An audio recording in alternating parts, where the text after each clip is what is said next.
മലയാളത്തിലും ഇതര ഭാഷയിലും ഒരുപാട് സിനിമകളിലൂടെ അറിയപ്പെടുന്ന നടിയായി മാറിയ താരമാണ് ഹണി റോസ്. മികച്ച കഥാപാത്രങ്ങളിലൂടെയും അതിനൊപ്പം നിൽക്കുന്ന മോഹിപ്പിക്കുന്ന സൗന്ദര്യത്തിലൂടെയും ആരാധകരെ ഒന്നടങ്കം കൈപ്പിടിയിൽ ഒതുക്കി തന്റെ സിനിമാ കരിയറിലും അതുപോലെ തന്നെ പൊതുവേദികളിലും സജീവമായി നിൽക്കുകയാണ് അവർ. ഉദ്ഘാടന വേദികളിലൂടെയാണ് ഇപ്പോൾ താരം പ്രേക്ഷകർക്ക് മുമ്പിൽ തിളങ്ങുന്നത്. മലയാളത്തിലാണ് അഭിനയം ആരംഭിച്ചതെങ്കിലും ഇതര ഭാഷകളിലെല്ലാം കൈവെക്കാനും കടന്നുപോയ മേഖലകളിലൂടെയെല്ലാം വിജയങ്ങൾ കൈവരിക്കുവാനും താരത്തിന് സാധിച്ചു എന്നത് എടുത്തു പറയേണ്ട വസ്തുതയാണ്.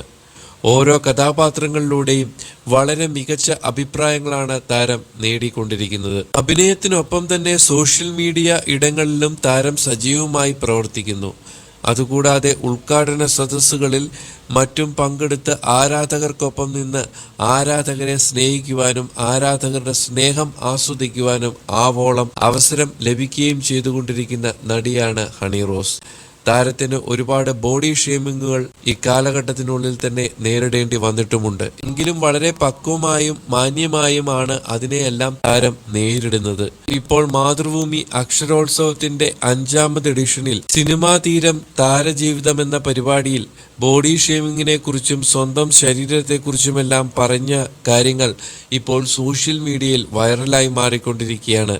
വളരെ പെട്ടെന്നാണ് താരത്തിന്റെ വാക്കുകൾ ആരാധകർ സ്വീകരിച്ചത്. ഹണി റോസ് ഒരു പൊതുചടങ്ങിൽ പങ്കെടുക്കുന്നത് പോലെ തന്നെ അവരുടെ അഭിമുഖങ്ങളും വളരെ പെട്ടെന്ന് തന്നെ സോഷ്യൽ മീഡിയയിൽ സജീവമാകുകയാണ്. ബോഡി ഷേമിംഗ് എന്ന മോശം ചിന്താഗതിയാണ് മാറേണ്ടതെന്നും അത് പല വേർഷനായി ഞാൻ അനുഭവിച്ചതാണെന്നും എന്നാൽ ഇത് എന്റെ കാര്യം മാത്രമല്ലെന്നും സമൂഹത്തിൽ ഇതൊരു സാധാരണ കാര്യമായി മാറിയിരിക്കുകയാണെന്നും ഹണി റോസ് പറയുന്നു.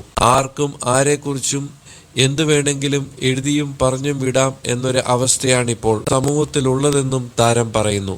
തനിക്ക് ഇപ്പോഴത് കണ്ടില്ല കേട്ടില്ല എന്ന് വിചാരിച്ച് മാറി നിൽക്കാൻ കഴിയുന്നുവെന്നും എൻ്റെ ശരീരത്തിൽ ഞാൻ പ്രൗഡാണ്, സൂപ്പർ പ്രൗഡാണ്, എനിക്കുള്ളതെല്ലാം എൻ്റേതാണ്, അതിൽ ഞാൻ അഭിമാനം കൊള്ളുന്നുവെന്നും താരം അഭിമുഖത്തിൽ പറഞ്ഞു. വളരെ പെട്ടെന്ന് തന്നെ ഈ ഒരു വാചകം വൈറലായി മാറിയിരിക്കുകയാണ്.